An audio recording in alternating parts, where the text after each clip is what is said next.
বিসমিল্লাহির রহমানির রহিম। কোনো মানুষ যতই পাপী হোক না কেন, আল্লাহর রহমত থেকে সে কখনো বঞ্চিত নয়। একটি ছোট গ্রামে একজন ব্যক্তি বাস করত। নাম তার ইউসুফ। ছোটবেলা থেকেই গরিব, কাজ পায়নি। ধীরে ধীরে সে ভুল পথে চলে গেল। সে চুরি করত, মানুষ ঠগাত এবং নিজেই ভাবত, আমি এত পাপ করেছি, আল্লাহ আমাকে কখনো ক্ষমা করবেন না। এক রাত ইউসুফ চুরি করতে এক ধনী লোকের বাড়িতে ঢুকল। বাড়ির ভেতরে অন্ধকার, কিন্তু কোথাও যেন শান্ত সুর ভেসে আসছে। তিনি শুনলেন এক বৃদ্ধ মানুষ কোরআন তেলাওয়াত করছেন। হে আমার বান্দাগণ, তোমরা যারা নিজেদের উপর জুলুম করেছ, তোমরা আল্লাহর রহমত থেকে নিরাশ হইও না।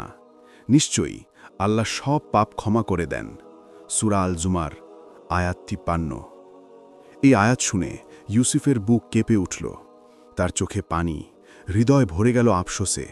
সে ভাবল, আল্লাহ, এত পাপের পরও তুমি আমাকে ডাকছ। হাঁটু গেড়ে বসে কেঁদে কেঁদে বলল, হে আল্লাহ, আমি পাপী, কিন্তু আমি তোমারই বান্দা, আমাকে ক্ষমা করো। পরদিন ইউসুফ জীবনের পথ বদলাল।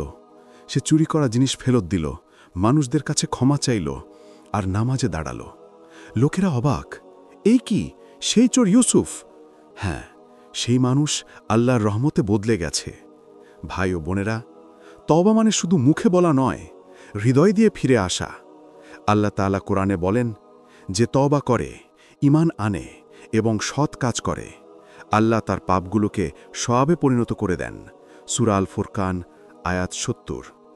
বছর কেটে গেল। একদিন সেই ইউসুফ গ্রামের ইমাম হয়ে গেল। যে হাত একদিন চুরি করত, সেই হাত আজ কোরআন ধরে মানুষকে পথ দেখাচ্ছে।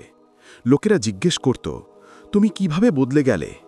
ইউসুফ হেসে বলতো, আল্লাহর দরজা কখনো বন্ধ হয় না, আমি শুধু ফিরে গিয়েছিলাম।